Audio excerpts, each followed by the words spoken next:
నమస్కారం ఫ్రెండ్స్. రాయదుర్గంలో ఎకరా 170 క్రోర్స్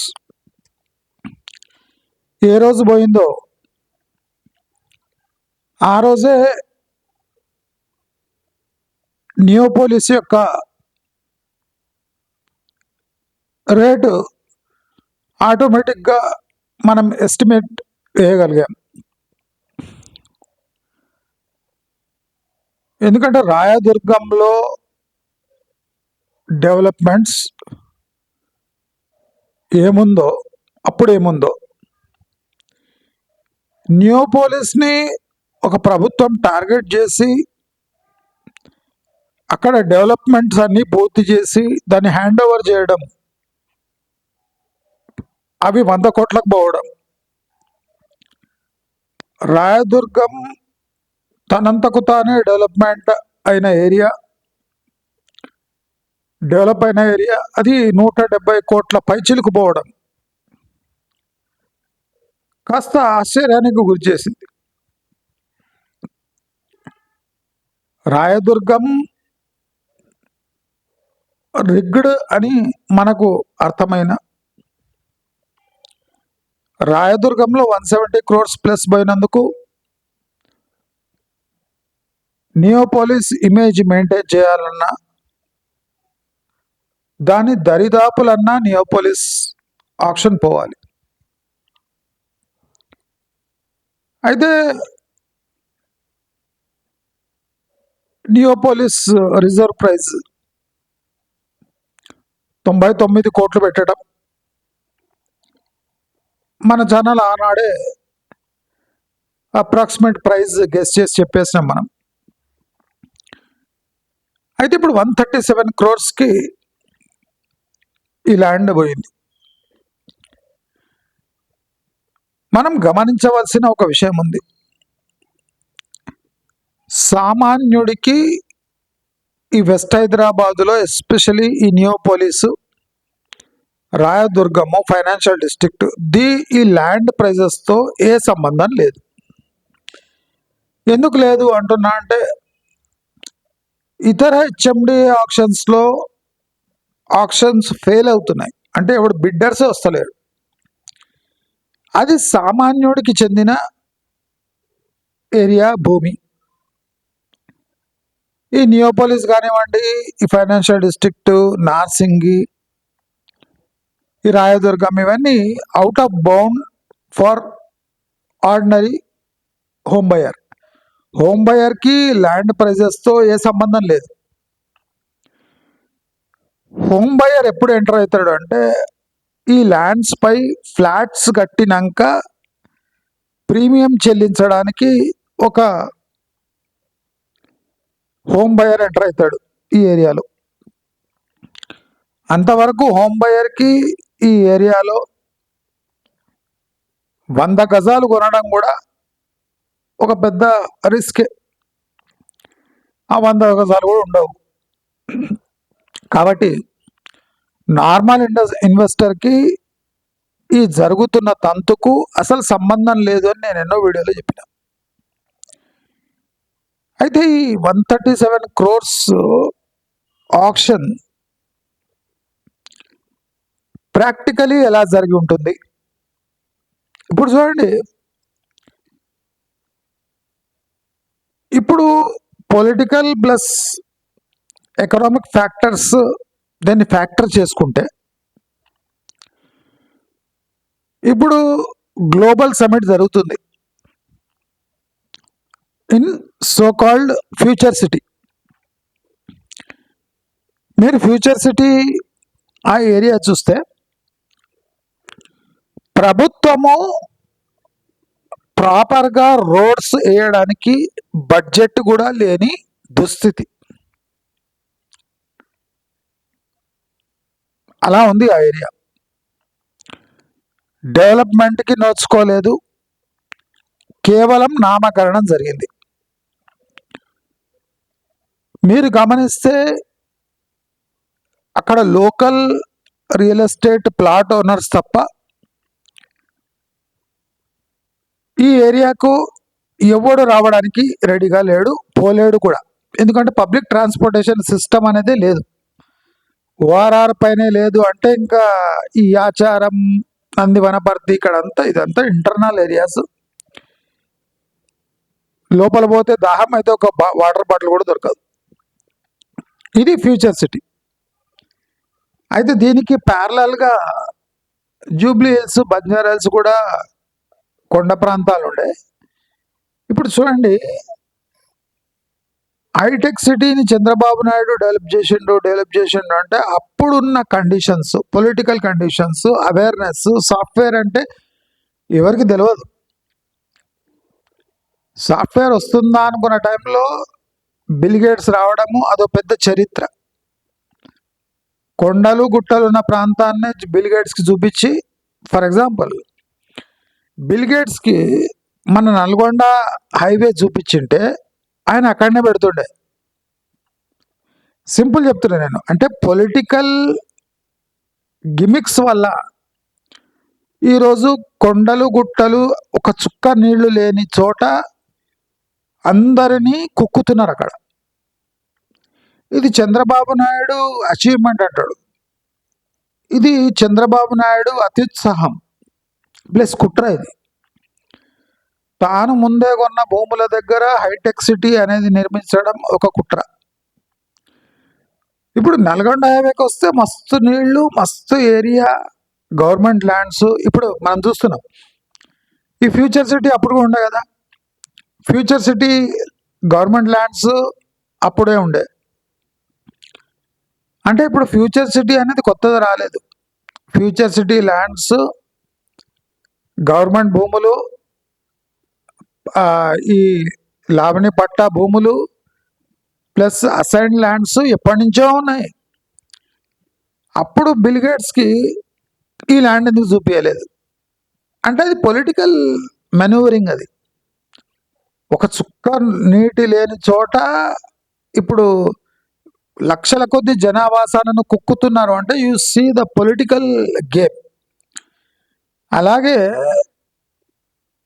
ఇప్పుడు ప్రభుత్వము నడవాలి అంటే వెస్ట్ హైదరాబాద్లో ల్యాండ్స్ అమ్ముకుంటే కానీ ప్రభుత్వం నడవలేదు. ఫ్యూచర్లో ల్యాండ్స్ అమ్ముకోవడానికి కూడా ఇప్పుడు ఈ ల్యాండ్ ప్రైజెస్ ఒక బేస్. ఇప్పుడు ఈ 137 crores పోవాలంటే 100 crores ఒక బేస్.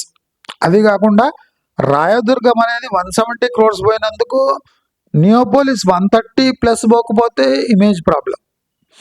ఇప్పుడు last 3 years back Neopolis 100 crores, 80 crores, 70 crores కొన్నారు.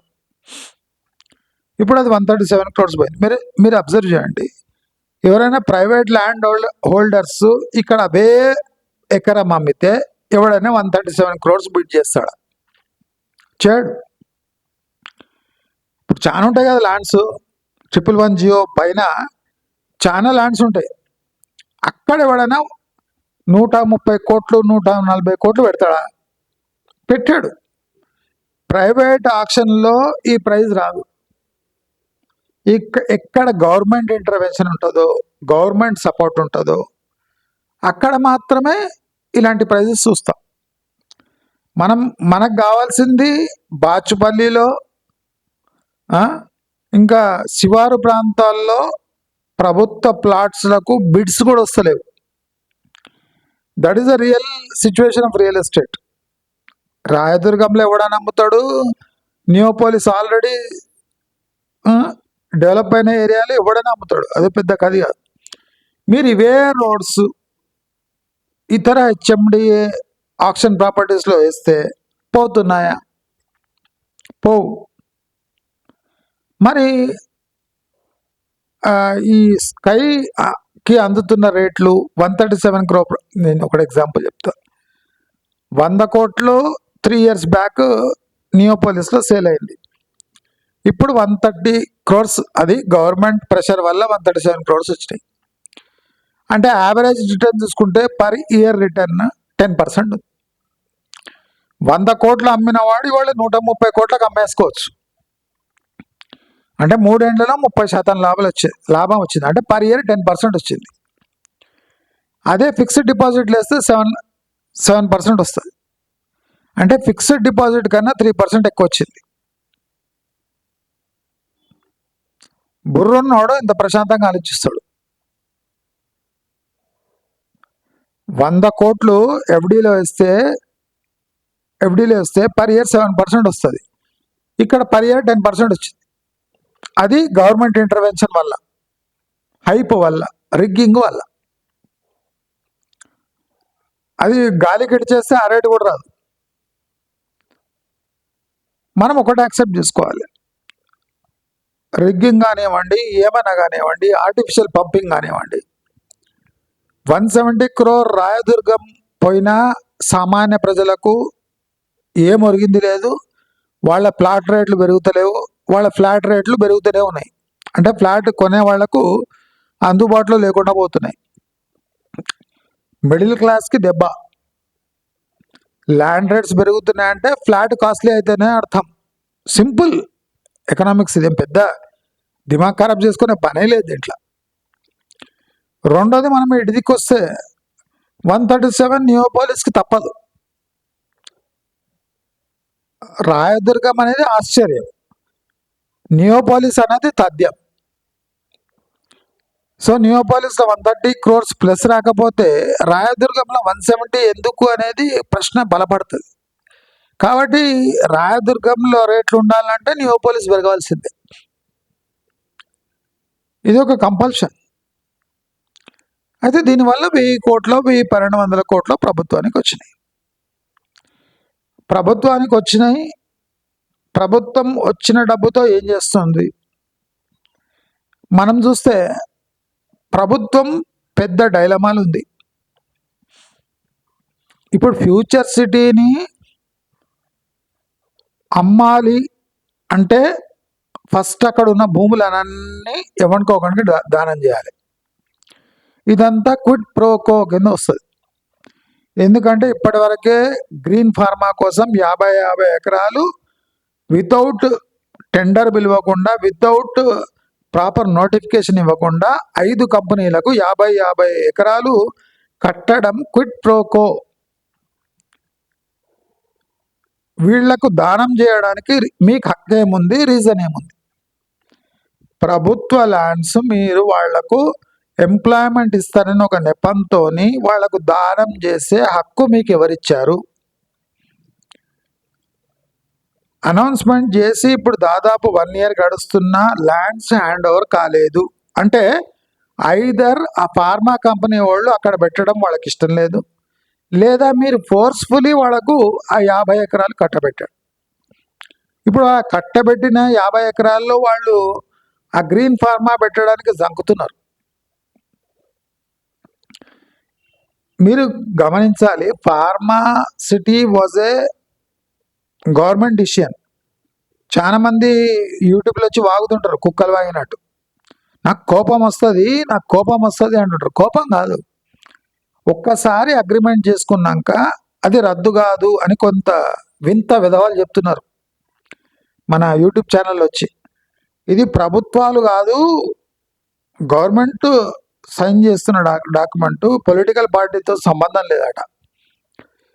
పొలిటికల్ పార్టీతో సంబంధం లేకపోతే ఫార్మాసిటీ రద్దు అవుతుంది ఎట్లా? ఒక పొలిటికల్ పార్టీ ఫార్మాసిటీ అని ఫామ్ చేసి ఎంతోమందిని బిడ్స్ ఇన్వైట్ చేసి గ్రీన్ ఫార్మాసిటీ అని ప్రాజెక్టు ప్రారంభించినాక ఒక పార్టీ వచ్చి అది మొత్తం రద్దు చేసి పారేసి, వీళ్ళు ఏమంటారంటే డెవలప్మెంట్ కంటిన్యూ అవుతుందట. కాదు, డెవలప్మెంట్ కంటిన్యూ అవుతుందని గ్యారంటీ ఏం లేదు. ఇప్పుడు మన పక్క రాష్ట్రంలో చూడండి, ఒక క్యాపిటల్నే ఒక పార్టీ వచ్చి రద్దు చేసి పారేసింది, ఒక క్యాపిటల్ సిటీని. ప్రభుత్వం అనుకుంటే దాన్ని డమ్మీ చేయగలదు.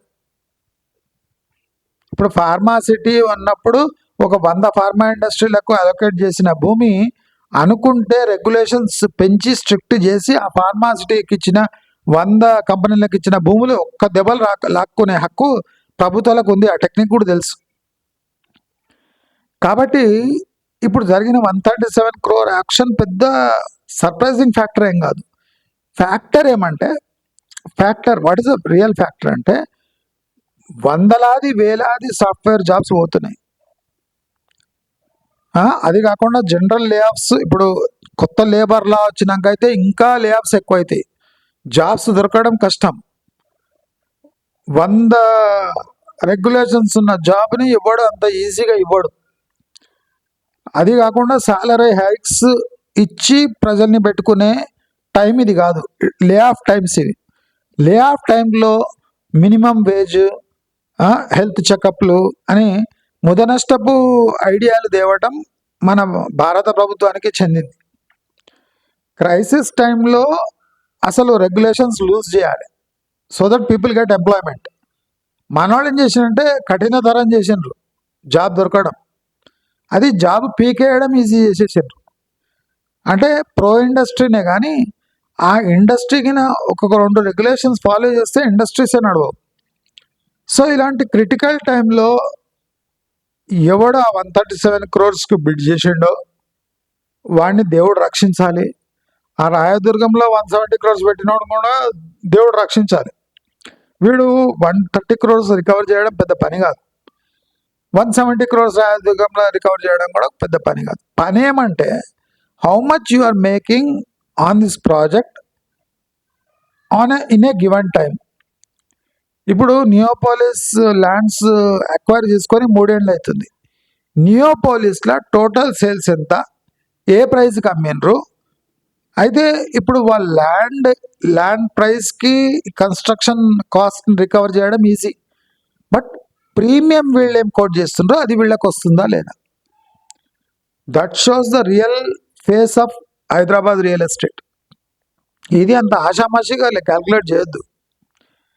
అర్థమవుతుందా? ప్రతి ఒక్కటి గవర్నమెంట్ సపోర్ట్ ఉన్న ప్రైస్ వేరే ఉంటుంది, ఓపెన్ మార్కెట్ సిస్టంలో ఒక ప్రైస్ ఉంటుంది. బికాజ్ ఇన్ఫ్రాస్ట్రక్చర్ మొత్తం డెవలప్ చేసుకొని అప్రూవల్ తెచ్చుకునే బాధ్యత ప్రైవేట్ ప్లేయర్స్కి ఉంటుంది కనుక బిడ్ ప్రైస్ అంత ఉండదు.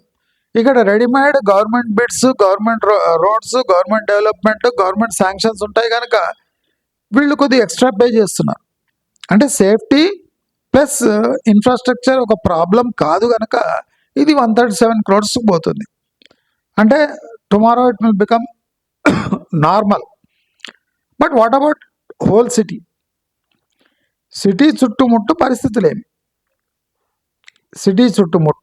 పరిస్థితులేమి అంటే దీనికి భిన్నంగా ఉన్నాయి.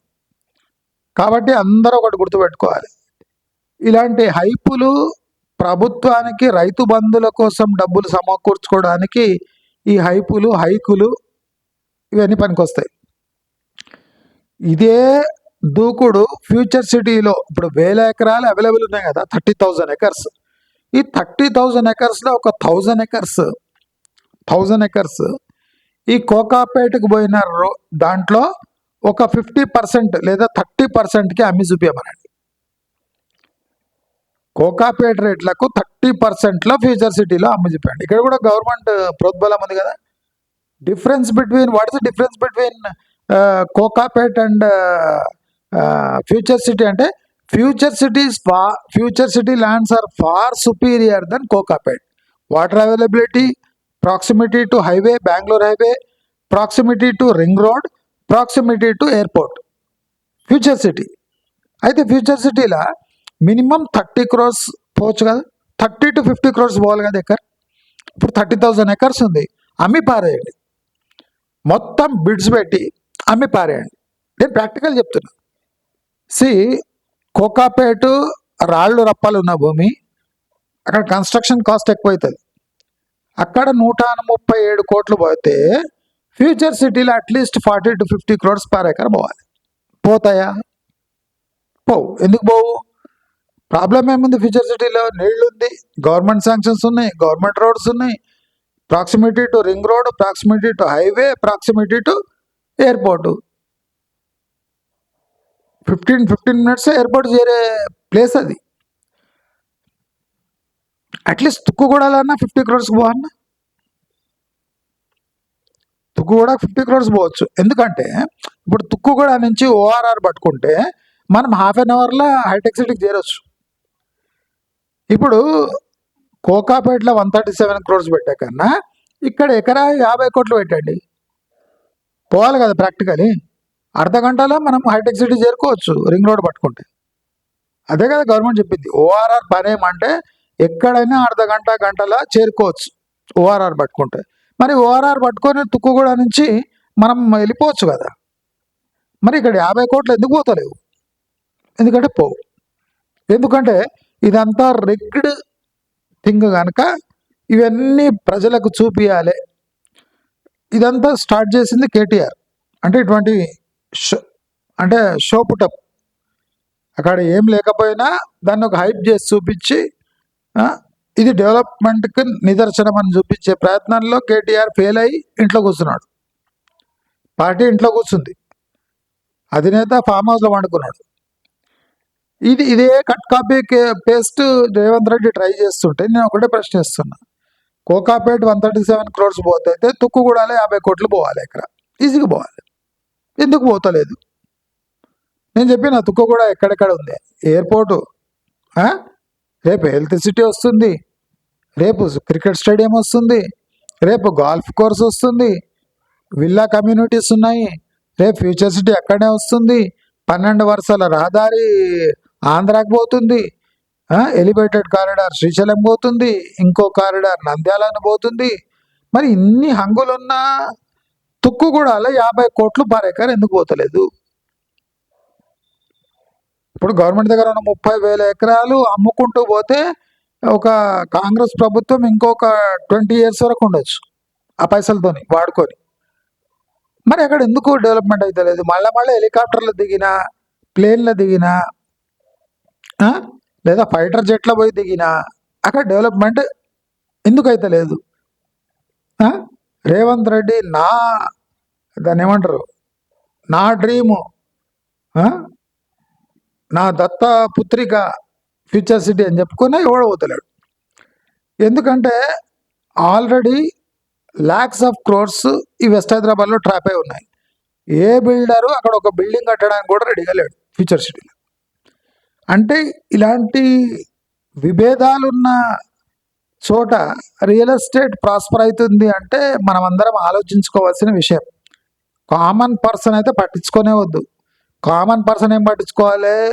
జాబ్స్ పోతున్నాయి, డైరెక్ట్గా ఎంప్లాయ్మెంట్ దెబ్బతింటే రియల్ ఎస్టేట్ దెబ్బతింటుంది. ఇది ఫిక్స్డ్ ఫార్ములా.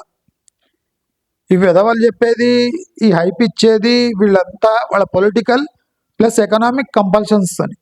ఇప్పుడు బిల్డర్ ఒక రకమైన అబద్ధం చెప్తే పొలిటిషియన్ ఇంకో రకమైన అబద్ధం చెప్తాడు. ఈ అబద్ధం కంపల్సరీగా నమ్మాలని ఏం లేదు. కూల్గా ఉండే అన్ని అవకాశాలు మీకు దొరుకుతున్నాయి కనుక మీరు అందరు కూల్గా ఉండాలి. ఈ కొన్నోడు టెన్షన్ పడాలి. 137 crores పెట్టి కొన్నోడు టెన్షన్ పడాలి. పర్ ఇయర్ 10% ఇంక్రీజ్ అవుతుంది, 10% వస్తుంది రిటర్న్. మీరు ఇదే 10% రేట్ తెచ్చి చూపించండి. మీరు ఒక ప్లాట్ కొనండి, నెక్స్ట్ ఇయర్ దాన్ని అమ్మండి, దాంట్లో 10% రావాలి. మీకు వస్తుందా? మీరు కొంతమంది డబ్బులు ఉంటాయి కదా, ట్రై చేయండి. ఒక 200 yards కొని ఇప్పుడు 3 yearsలో 30% తెచ్చి చూపించండి. అయితే మనం ఒప్పుకుంటాం రియల్ ఎస్టేట్ అంటే పుంజుకుంటుంది అని. అది కాని పని. అందుకోసమే రియల్ ఎస్టేట్ మొత్తం డౌన్ అవుతుంది అంటారు. కనుక మీరందరూ ఇలాంటి బిడ్స్ని అవుట్స్కట్స్లో, ఇప్పుడు హెచ్ఎండిఏ బిడ్స్ చాలా చోట్ల అవుతుంటాయి కదా, ఇప్పుడు కొత్త చోట్ల బిడ్ అయినప్పుడు దాని పరిస్థితి చూడండి. ఇదే ప్రెషర్ వేసి ఇలాంటి కోట్లు ఇప్పుడు నేనేం చెప్తాను, ఫ్యూచర్ సిటీలో రెడీ ఉంది కదా 30,000 acres. మీరు 30,000 acresకి బిడ్ పంపించండి. Per acre 50 crores, per acre 30 crores అని పెట్టేసండి. ఎంతమంది వస్తారు చూడండి. ఇప్పుడు డెలిగేషన్స్ వస్తున్నాయి కదా 10th, వాళ్ళకు ఓపెన్ ఆఫర్ ఇవ్వండి. ఫ్యూచర్ సిటీలో 30 crores to 50 crores ఎవడైనా రావచ్చు, ఎవడైనా కొనవచ్చు. బిల్డర్లు కొనొచ్చు, పొలిటీషియన్లు కొనొచ్చు, ఎవడైనా కొనొచ్చు అని పెట్టేయండి. ప్రభుత్వానికి బ్రహ్మాండమైన ఆదాయం వస్తుంది కదా. ఈ అడుక్కోవడం ఎందుకు, ఈ చిప్ప పట్టుకొని అడుక్కోవడం ఎందుకు, ఈ గ్లోబల్ సమిట్లు ఎందుకు? ఇప్పుడు గ్లోబల్ సమిట్ ఎట్లయినా అవుతుంది, అందరికీ పబ్లిక్ అనౌన్స్మెంట్ చేయండి. ఎవడైనా irrespective of caste, creed, industry నడిపించేవాడు, పొలిటీషియన్ ఎవడైనా ఉండనండి, 30 నుంచి 50 కోట్లకు ఎకరా పోతుంది. ఫ్యూచర్ సిటీలో మీకు కావాల్సిన ఎకరాలు తీసుకోండి అని చెప్పండి. ఈజీగా పైసలు వస్తాయి కదా గవర్నమెంట్కి. ఈ హెలికాప్టర్ రైడ్స్ ఎందుకు, ఈ డ్రామాలు ఎందుకు కదా. కాబట్టి అందరు గుర్తుపట్టుకోవాలి, సామాన్య ప్రజలు రియల్ ఎస్టేట్ దౌర్భాగ్యపు స్థితిలో ఉంది కనుక ఎవడు ఇప్పుడు ఇన్వెస్ట్ చేసే అవసరం లేనే లేదు అని మన ఛానల్ తీసుకున్న స్టాండ్ ఎప్పుడైనా సక్సెస్ఫుల్ అయ్యే తీరుతుంది. ఇది కామన్ మ్యాన్కి సంబంధించిన విషయం కానే కాదు అని అందరికీ తెలియజేసుకుంటూ నమస్కారం.